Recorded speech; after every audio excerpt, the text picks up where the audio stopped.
गुरु प्यारी साध संगत जी, राधा स्वामी जी। जैसे कि आप सब जानते हैं, डेरे में सेवा के जत्थे आते ही रहते हैं। कुछ दिन सेवा करके बाबा जी के दर्शन करके सत्संग सुनकर फिर वापस अपने घर जाते हैं। ऐसे ही कभी लंगर, कभी भोजन भंडार, कभी कैंटीन, कभी मंड, इंजीनियरिंग, हर जगह पर जत्थे जाते रहते हैं।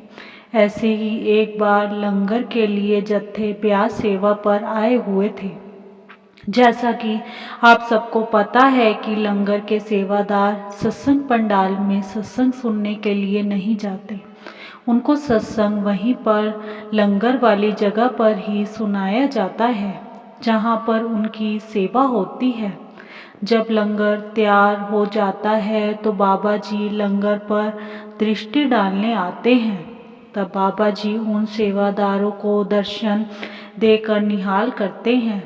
यह भी एक बहुत प्यारा नज़ारा होता है। सभी सेवादार आराम से बैठे होते हैं।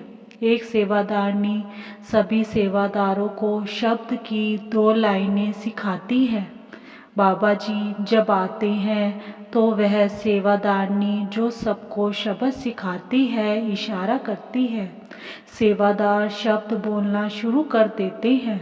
जैसे जैसे बाबा जी लंगर में जाते हैं, पिछले सेवादार झुक कर जाते हैं और अगले सेवादार शब्द की धुन को गाना शुरू कर देते हैं। यह सतगुरु के दर्शनों का प्यारा नज़ारा सिर्फ लंगर में सेवा पर गए सेवादारों को मिलता है। बाबा जी के जाने के बाद भी सेवादार बाबा जी के दर्शनों को याद करते हैं कि कैसे बाबा जी हमारे आगे आकर खड़े हो गए हैं।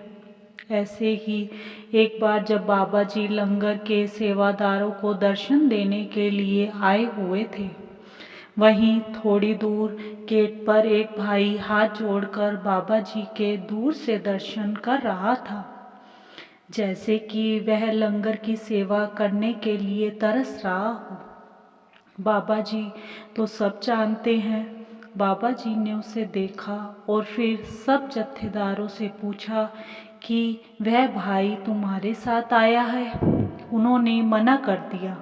बाबा जी ने दूसरे जत्थेदारों से पूछा कि क्या यह भाई तुम्हारे साथ आया है, तो सब ने मना कर दिया। बाबा जी ने वहां पर सेवा कर रहे सेवादारों को कहा कि इसको कोठी पर लेकर आओ। जब सेवादार उस आदमी को कोठी पर लेकर जाने लगे तो वह रोने लग गया कि मुझसे कोई भूल हो गई है क्या। सेवादारों ने कहा कि तुझको बाबा जी से मिलवाते हैं, बाबा जी आपको याद कर रहे हैं। सेवादार उसे लेकर बाबा जी की कोठी पर उनके पास गए तो बाबा जी ने पूछा कैसे हो भाई। वह रोए जा रहा था तो बाबा जी ने कहा घबरा नहीं बेटा, क्या बात है, तुम्हें किसी ने कुछ कहा है क्या। वह बोला मालिक नहीं, मुझे किसी ने कुछ नहीं कहा। तो बाबा जी ने पूछा क्या तुम लंगर की सेवा करना चाहते हो। तो वह बोला जी मालिक।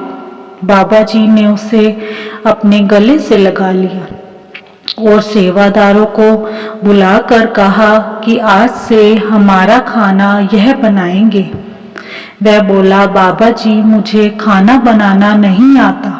तो बाबा जी बोले कोई बात नहीं, हम तुमको सिखा देंगे। बाबा जी के लिए खाना बनाने लग गया।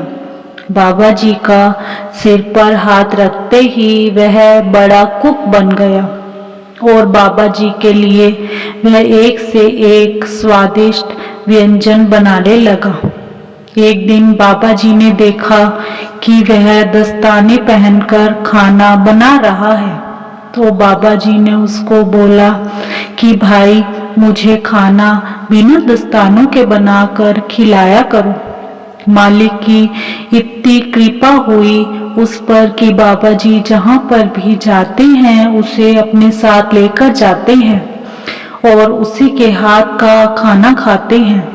ऐसा किस्मत वाला है वह सेवादार जो हर समय बाबा जी के साथ रहता है और उनके लिए खाना बनाता है। सतगुरु ऐसी सेवा सबको दे कि सेवादार सतगुरु के चरणों में रह सके। वह बार बार सतगुरु का शुक्र करने लगा। शुक्र मालिका, शुक्र दात्या, मैं तो किसी लायक नहीं था। आपने सिर पर हाथ रखकर मुझे अपना बना लिया। शुक्र दात्या, शुक्र मालिका। इसी के साथ इजाज़त चाहते हैं। मिलते हैं अगली साखी में, तब तक के लिए राधा स्वामी जी।